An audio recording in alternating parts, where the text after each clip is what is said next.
Hi everybody, it's me again, Chrissy Mack, and I had considered whether or not I was gonna do like 3 nights worth of recording, and I decided I had to put on my makeup anyway because I've decided I want to go see my boyfriend for a little bit. He's working, and I would like to get out of the house, so I needed to put on my face anyway. So I figured, why not go ahead and record it? I also have a plan. Yes, that's right. I have a plan. So hopefully, maybe I'll be able to like do my face and tell the story and sort of the same time. We'll see if that actually happens. But okay, so I am actually going to talk about Bonaventure Plantation. My dad told me about it when I was a kid when we went camping. It was like one of those camping stories where my dad, he knew that I was miserable. Like, my dad always wanted a son. And like, my family often, like, they either call me Chrissy, which is where Chrissy Matt comes from, or they call me Chris, and he often calls me Chris, because again, he wanted a son. Bless his heart. He got stuck with me instead of a son. But growing up, I did all the Boy Scouts stuff with him because he was an Eagle Scout and then he was a scout leader, like he was a troop leader. And so like we went camping together. I remember this one time, like, he had to make what looked like a burn on his hand, and it was so cool. He did it with candle wax, and like we like cut into it and put like dye in it. It looked so gnarly. He's the worst actor ever too, because he was just like, oh, I feel faint. What do I do? It was so funny. Anyway, there I go on like tangents, like I do. Talking about my dad. Maybe it's because I don't really talk to my dad much anymore. But anyway, so he liked camping a lot. Like, he should have been like Nature Paul instead of just Paul, the engineer. He should have been Nature Paul. He should have been like a forest ranger or something. Because he would force me, his daughter, to go hiking to wherever the hell it was that he had in his head that we needed to go. Because it would always be to some stream, river, waterfall bullshit. And I mean, it would be like a day hike too. It wouldn't be like, oh, we're gonna walk like 15 minutes from where we parked the car and we gonna go camping, Crystal. It's gonna be great, and it's gonna be that kind of camping where, you know, they got the gravel on the ground. You just stick your tent there, and there's a outhouse you can use. It's got a shower even. No. My dad liked rugged camping, so it was like we would have to hike for a day with our freaking backpacks on. I had our supplies, set up camp, find our firewood and all that crap after we've made a fire pit, which not fun for me. And it would always be on a stream, like I said, a stream or a river or at a waterfall. So it would always be so freaking cold because he would want to go trout fishing typically, which I also hated. And he knew this. Thanks, Dad. But I can trout fish. I mean, I can trout fish with the best of them. I can tell you that. By God. But I don't want to. Now if someone says, hey, Crystal, do you want to go camping? I'm like, camp how? No, thank you. So anyway, my dad knew that I was miserable with the entire experience. Because, I mean, he was so hardcore that there was no toilet paper brought with us. He was that hardcore. So the best part of the entire experience for me that kept me from losing my sanity and killing him in his sleep um, was when it came time to cook and tell ghost stories, because we didn't bring food with us. You ate what you caught. So when we would go, we would set up camp, and then we would go, we would actually hunt. And yes, me, this gal, if you know me in person, I know how funny that sounds. But yes, I would go hunt. We would go hunt. Sometimes we'd get us, we would get something, sometimes we wouldn't. I have to use I'll use this mirror. Sometimes we would get something, sometimes we wouldn't. Oftentimes we would get like small game like rabbits or squirrels. That would typically be what we would get. Which I have no problem with. I eat all of that. I'm a country girl after all. Sometimes we would get snakes. Eat those too. You just had to be careful about how you cleaned them because of salmonella. And we also fished. So we would cook the fish that we caught over the fire. And while we would be cooking is when my dad would tell me ghost stories. And that was, like I said, the only thing that kept me sane, because I was miserable after all. I did not like hunting. I did not like cleaning animals. That is not glamorous, okay? I mean, I can do it. If a zombie apocalypse happens, thank you, Granny. Thank you, Daddy. I can take care of myself. Like, I can produce food. Like, I can hunt and gather. And I can grow shit. So, like, those are two things I can do thanks to my family. But do I like either of those things? No, I don't like gardening. I like to buy my tomatoes from someone else. I like to buy my corn from the grocery store, personally. I like to buy my biscuits already baked. Like, I don't want to make bread. I don't want to do any of those things. I know how to do it, and I don't want to. So anyway, we would be cooking what we caught, after we've cleaned it, and we're all, after we've cleaned up too, because we had to clean what we caught. And then, I mean, like I said, it would always be so cold. He would want to go in like the fall. I hated it.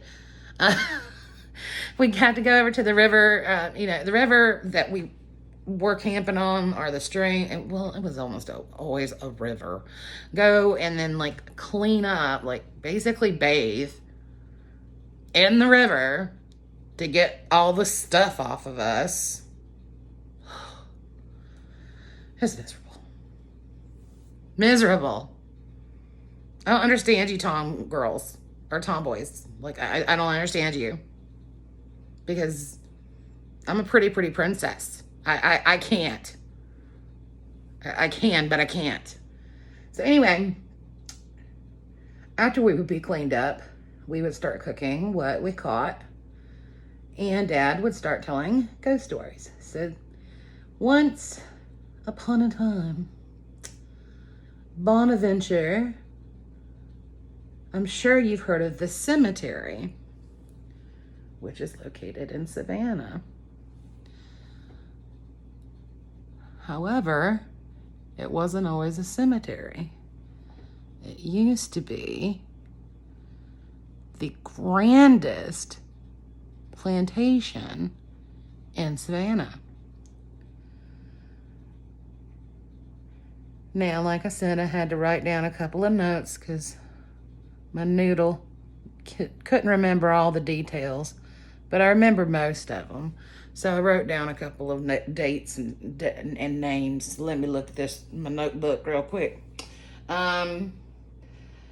I know it. I did know it was pre-revolutionary when it was actually built, but it was built in. It began construction in 1762, and then was completed in 1771. And the original owners were Josiah Sr. and Mary Tacknell. And then two sons were Josiah Jr. and John that lived there. So they were loyalists to King Charles when the Revolutionary War was about to start. And when it became apparent to them that war was imminent, they were like, we need to leave. It's not safe for us to be in Savannah. And so they left, but Josiah Jr. didn't. He said, I actually sympathize with the Georgia plight. I am not going to fight for the British. I'm not going to run home. I want to join the army for this country that's being built now. I mean, if we win, cool. I don't know exactly how he broke that news to his mom and dad, but I mean, basically that's how it went. Was he was not interested in going back to Britain, back to England. So I swear, there is a child out back that is popping something. And I don't know who that child belongs to, because that child is new over there. I've been living over here for going on 2 months. Yesterday's the first time I saw this child, y'all. And Lord help, I have a youngin', and I love my youngin', and I've always been good to my youngin'. But I will jack my youngin' up to this day, and she's 16. Especially at 8:30 at night if they're outside being noisy. End rant. Anyway, hope that child shuts up soon. Where was I? Oh, yeah. So, I mean, he broke it to his family. I'm not coming back with you. Sorry. Sorry, not sorry. And his family were like, well, the plantation is yours. You do you. We're out. So, Josiah Jr., he ends up joining the army for the American cause, for the Georgia plight, and he rises up the ranks. He ends up becoming a general, and then we win the war. Yay, America. United States of America. Woo-hoo. Totally beat the British. So when that happened, he was decorated, for being a loyalist to our cause. He's still had the most beautiful piece of property in Savannah. He had 600 acres. That's a huge amount of land. And from what I understand, his gardens used to go from the plantation, like from around the house, like the gardens, not like the food gardens, but like the flower gardens. The gardens went all the way down to, is it Wilmington River? Is that the name of the river down there? I want to say it is. Did I write that down? Was I smart enough to do that? I was smart enough to write. Yeah! Wilmington River. So, he became a member of Congress after the war ended as well. So yay for him on that front too. By the way, I'm really loving this supernova. It's kind of rad. Anyway, so he became a member of Congress. And again, he was like highly decorated, very, very, very respected man. I don't know if he ever married. My dad never brought that up. I never asked. Some things just aren't important to young Crystal. I don't know. So I don't know if he ever had children or anything like that. But what I do know is he became famous too for his parties. He apparently had the most lavish parties in all of Savannah. He would have banquets and balls all through the year. He always would have the house lit up so that it always looked welcoming. And the creme de la creme wanted to be there. So people would show up and like they're in these super fancy wagons, their carriages or whatever, or they would come up by boat because again, he owned the land all the way down to that particular river, Wilmington River. So people would come by boat just to go to his parties. Which, hey, that's pretty rad, right? I mean, I wish I had played. Like, if I owned a place that was like that big, which I can't imagine, and had that much land, oh God, I'd have to have a landscaper because I would not cut the grass. But anyway, if I had like a place that was like that big, I'd be throwing parties all the fucking time. Plague time or not, I'd be like, bitches, get your plague masks on. Put your herbs in them. It's cool. Get the little mask. Put on the cape. It's cool. It's in fashion again. Now let's go dance to some, to some Depeche Mode on my front lawn. Let's do this shit. Like, I mean, because even with plague times right now, I'm figuring out ways to be like, hey, to people, because I can't isolate for very long. I'm crazy. And if I sit too long and I'm crazy, like I get real crazy. So anyway, he would throw these huge affairs and everyone in town loved him. He had a reputation for being very, very good to his slaves, which, from my previous video, how I feel about even talking about slavery, but I do like to mention when in history someone was known for being kind to their slaves and treating them like people and not like objects. And he was actually known for being very, very kind to his slaves. All right, so the biggest party of the year that he used to throw was not for Christmas, even though that might be what you would think. Not for Christmas at all. It was for Thanksgiving. It was the last week of the month each year.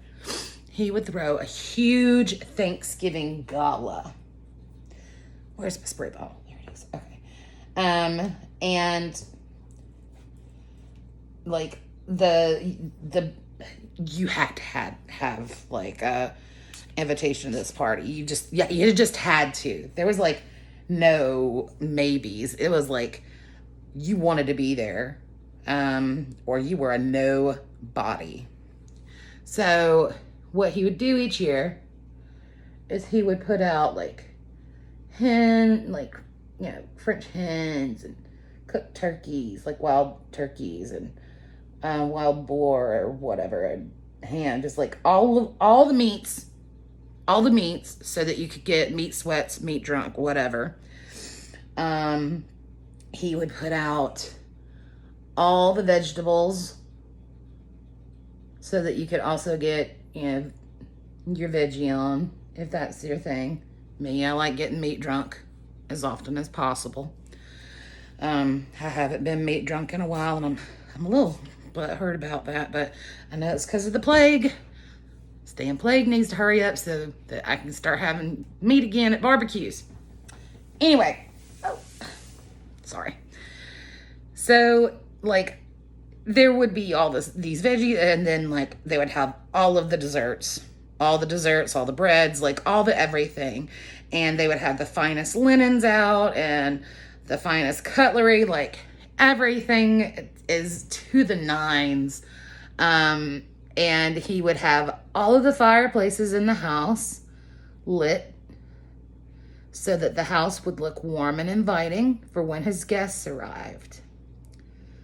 Well, unfortunately, this is the demise of that great house because it was in 1804 and he was having one of his Thanksgiving parties. And everyone's sitting down, they're drinking wine, they're eating, they're talking, they're having a fantastic time. Everything's going according to plan when one of his butlers whispered something to him, to Josiah. And he just quietly picked up his glass and said, "It's such a beautiful night tonight, and the weather is so lovely. We're going to move dinner outside. So if you all pick up your glasses, the servants will be bringing out the tables along with the food just momentarily." And the guests were like, "What the hell? Okay, sure." And then they were like, "Well, it is a pretty night, and the weather is really nice. Let's go with it. This is kind of a cool idea." So they go outside and the servants bring out the tables as well as more wine, all the food, all the chairs, like all the stuff they would have had inside, they had outside. And one of the servants asked Josiah if they needed to bring lanterns outside. And he said, "No, because the fire from Bonaventure will light this party soon." And that's when he announced to his guests, "I'm sorry to inform you, the house is on fire, and it's a fire that we can't put out, so it'll soon be gutted by the fire. But don't be sad." And he lifted his glass. He said, "Don't be sad. Let's celebrate all the joyous occasions we had in this home." And with that, he, downed the glass of wine and then broke it on a rock nearby, just like, threw it.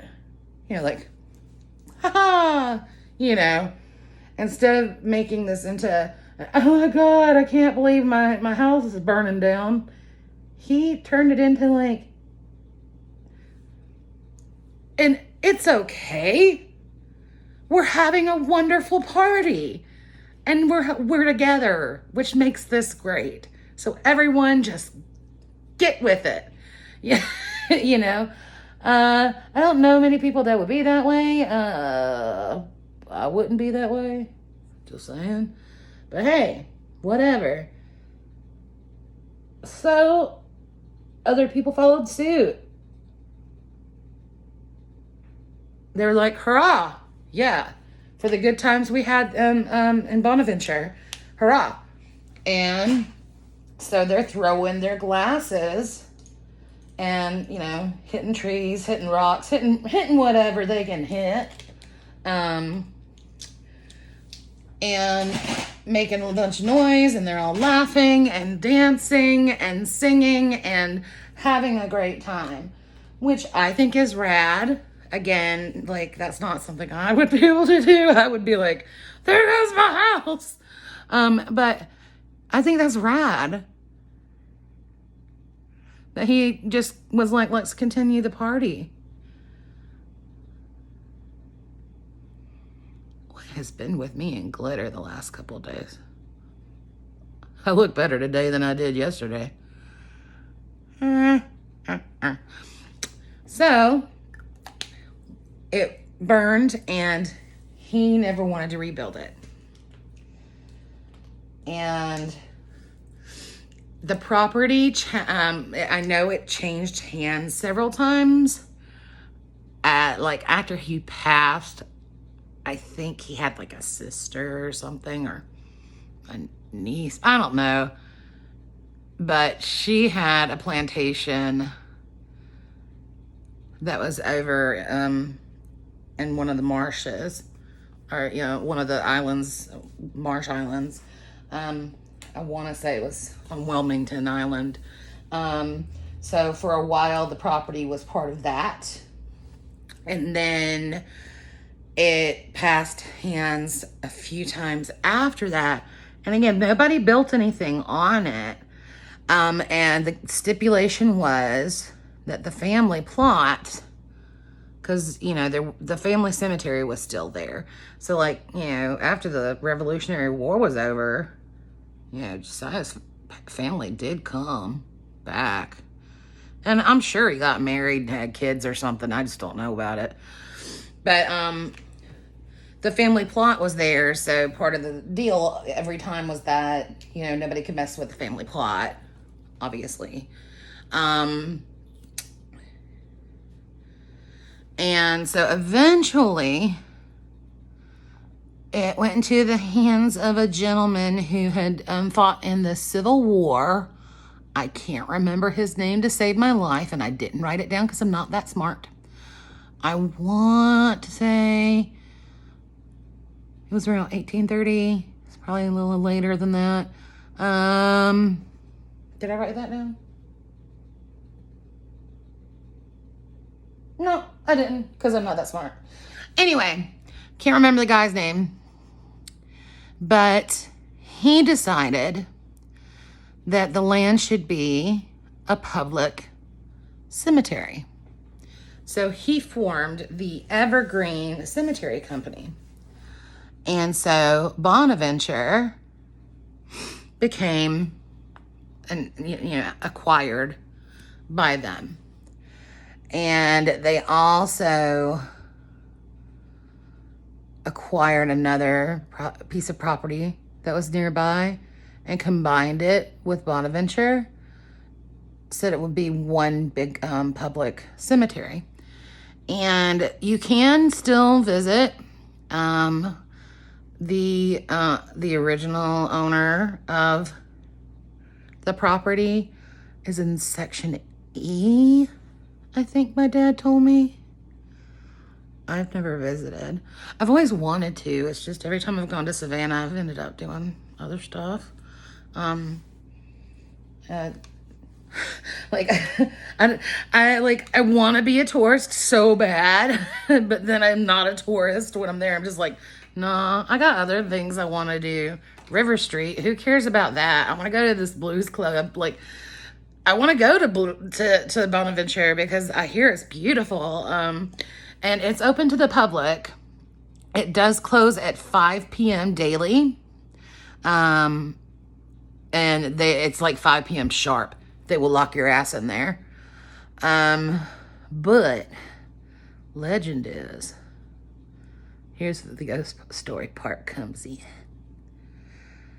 If you go late at night on during the last week of November, you'll hear people laughing, singing, men and women talking. And if you go close to the Tatnall plot, you'll actually hear glasses shattering.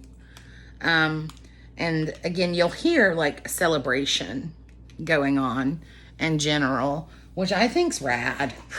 I mean, of any haunting that you could like get me to go to.